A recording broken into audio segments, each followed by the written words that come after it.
10 जनवरी रात 12 बजे की बात है। अभिनव का फ़ोन बजता है। वो अपना फ़ोन उठाता है एंड उसके सारे फ्रेंड्स उसे एक हैप्पी बर्थडे की विश करते हैं।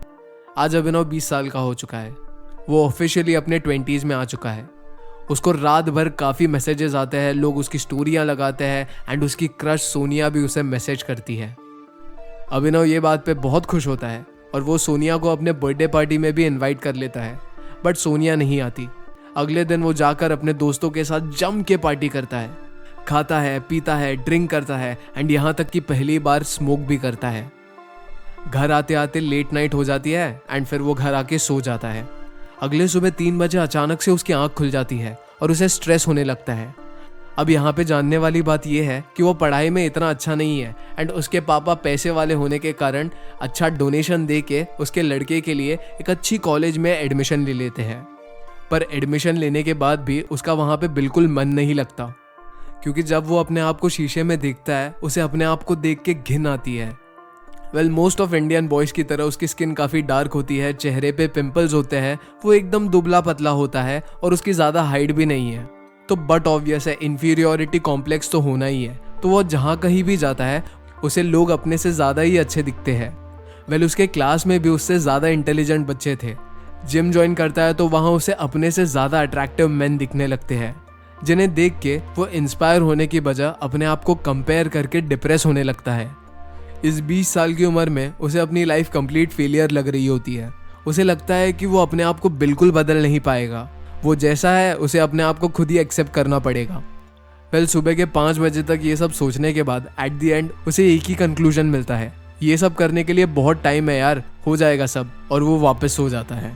और ये सिर्फ एक दिन की बात नहीं है, ऐसा उसके साथ कई बार होता है, जहाँ वो खुद को ये तसल्ली दे देता है कि वो अपने 20s में आया है और उसके आगे पूरी जिंदगी पड़ी है, वो कैसे न कैसे अपने आप को फिक्स तो कर ही लेगा। 1 साल बाद अभिनव 21 साल का हो चुका है। आज संडे है। अभिनव आज अपनी क्रश सोनिया को ट्रीट पे लेके जा रहा है, जो उसके लिए किसी डेट से कम नहीं है। अभिनव जब सोकर उठता है तो देखता है कि उसके घर के नीचे एक नई बाइक है। उसके पेरेंट्स ने उसे वो बाइक गिफ्ट करी थी। ये देख के वो अपने पापा को गले से लगा लेता है, उन्हें थैंक यू बोलता है और चमचमाती हुई नई बाइक लेके सोनिया को पिकअप करने चले जाता है। सोनिया एकदम कमाल की रेड ड्रेस पहन के नीचे आती है। अभिनव ने अपनी लाइफ में इससे ज्यादा खूबसूरत लड़की कभी नहीं देखी होती है। हर बंदे को अपनी बंदी सबसे ज्यादा प्रिटी लगती है, राइट? तो नीचे आकर सोनिया सबसे पहले अभिनव को हक करती है और उसे बर्थडे विश करती है।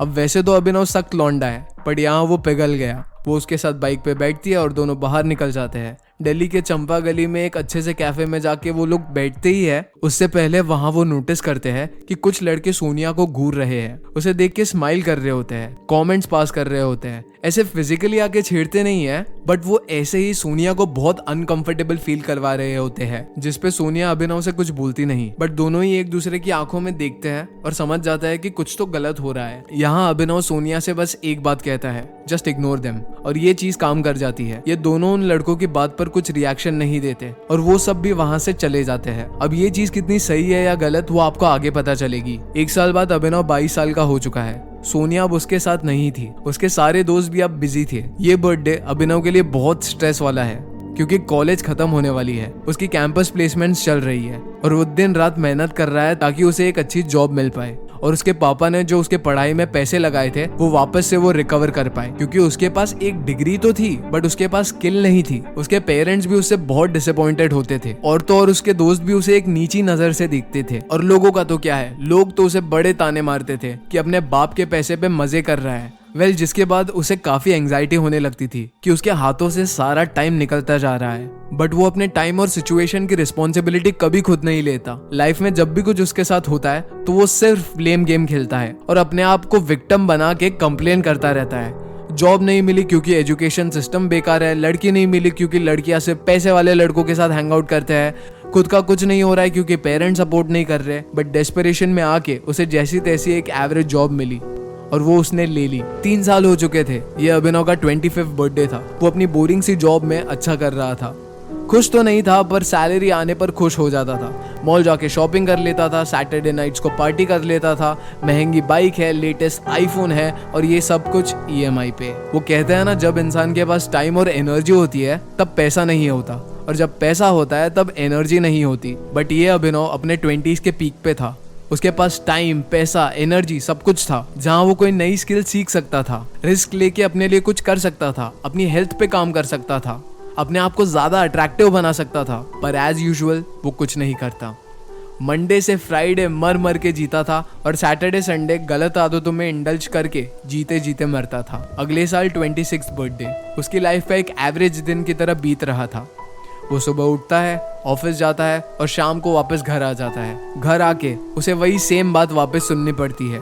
उसके पेरेंट्स उसे शादी करने के लिए कह रहे होते हैं। As you all people might know, middle class Indian family में तो एक लड़का तब तक सेटल नहीं होता जब तक उसकी शादी ना हो जाए। जिसके बाद अभिनव को एक लड़की से मिलवाया जाता है जिसे बात करके उसे अच्छा लगता है और लोनली अभिनव तुरंत शादी के लिए हाँ बोल देता है और साल के एंड तक उसकी शादी भी हो जाती है। अभिनव को आज भी किसी फीमेल से डील करना नहीं आता था। वो आज भी इतना फिट नहीं था। अगर कोई उसकी वाइफ को छेड़ भी देता तो वो फाइट नहीं कर पाता। ऐसे ही लड़ते झगड़ते अपनी वाइफ के साथ वो 3 साल बिता देता है। 29th बर्थडे पे अभिनव अपनी वाइफ के साथ डिनर पे जाता है। वो दोनों ही अच्छी और बुरी बातें कर रहे होते हैं, अपने फ्यूचर की प्लानिंग करते हैं और बातों बातों में पता चलता है कि अभिनव के सर पे 10 लाख का लोन है। जब से उसने कमाना शुरू किया तब से वो छोटे मोटे खर्चे कर रहा था। फिर गाड़ी ली, वेकेशंस पे गया और भी काफी सारे खर्चे। उसने ये सारी चीजों का कभी लॉन्ग टर्म इफेक्ट नहीं सोचा था और ना सोचने की वजह से वो अभी पछता रहा था। वो सोचता तो बहुत था कि इन्वेस्टिंग करेगा, सेविंग करेगा, बट कभी एक्शन ही नहीं ले पाया। एंड टू बी ऑनेस्ट, उसकी जॉब से भी इतनी कोई खास इनकम नहीं थी कि वो एक चाइल्ड अफोर्ड कर पाए। एंड तभी उसकी वाइफ उसे बताती है कि वो प्रेग्नेंट है। 30 जुलाई 2003 इस दिन अभिनव अपनी लाइफ की सबसे ज्यादा हैप्पीनेस को एक्सपीरियंस करता है क्योंकि इस दिन उसका बेटा आदित्य इस दुनिया में आया। उसे बड़ा करने में अभिनव ने अपनी पूरी जान लगा दी थी। वो अपनी पूरी लाइफ को भूलकर सिर्फ उसके बेटे के लिए जीने लगा था। उसे पढ़ाया, लिखाया और अच्छी परवरिश के साथ बड़ा करा और देखते ही देखते आदित्य भी बड़ा हो गया। अपडेट है 30 जुलाई 2023। अभिनव की एज 50 साल हो चुकी है।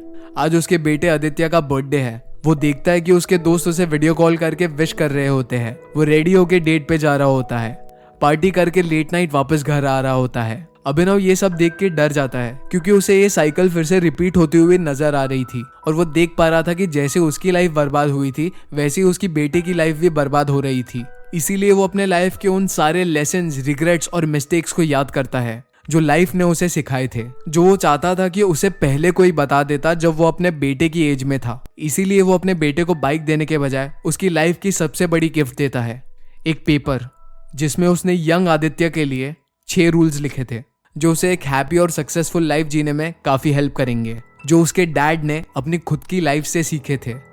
सबसे पहला लेसन, ये कभी मत सोचना कि तुम्हारे पास बहुत टाइम है। पलक झपकते ही तुम्हारी जिंदगी का सबसे इंपॉर्टेंट टाइम कब गायब हो जाएगा तुम्हें पता भी नहीं चलेगा। अभी तुम एक पिघले हुए गर्म लोहे की तरह हो जहां तुम किसी का भी शेप ले सकते हो और एक बार जो शेप ले लिया तुम्हें उसी शेप में अपनी पूरी जिंदगी गुजारनी होगी।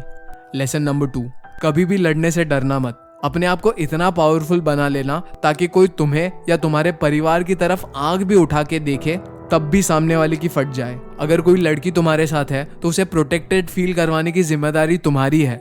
अगर कोई उसे छेड़े तो उसे इग्नोर मत करना, बल्कि ऐसा कुछ करना कि सामने वाले लड़के किसी भी लड़की को वापस छेड़ ना पाए। लेसन नंबर 3, तुम जैसे भी हो ये बात हमेशा याद रखना कि ये तुम्हारा फाइनल वर्जन नहीं है। सिर्फ इस वक्त ही तुम अपने आप को इम्प्रूव कर सकते हो।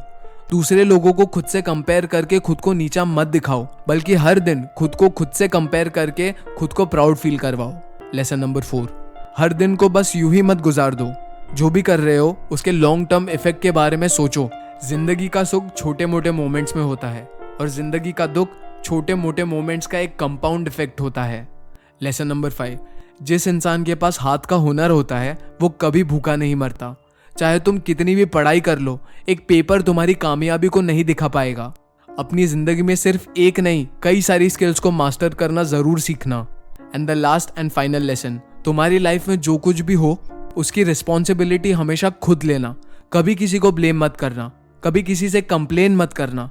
कोई तुम्हें बचाने नहीं आएगा, शायद मैं भी ना रहूं तो तुम ऐसे जियो कि तुम्हारा बाप मर चुका है। सो हाँ जी guys, that was it for today's video. अगर ये वीडियो ने आपके लाइफ में जरा भी वैल्यू ऐड करी है तो प्लीज चैनल को सब्सक्राइब करके वीडियो को लाइक करना ना भूलना। एंड अभी आपके स्क्रीन पे एक वीडियो पॉप कर रहा होगा, प्लीज उस पर क्लिक करो, वो वीडियो देखो, अपने आप को इंटेलेक्चुअल बनाओ। एंड मैं मिलता हूँ आपसे अगले वीडियो में। Until next time, peace out.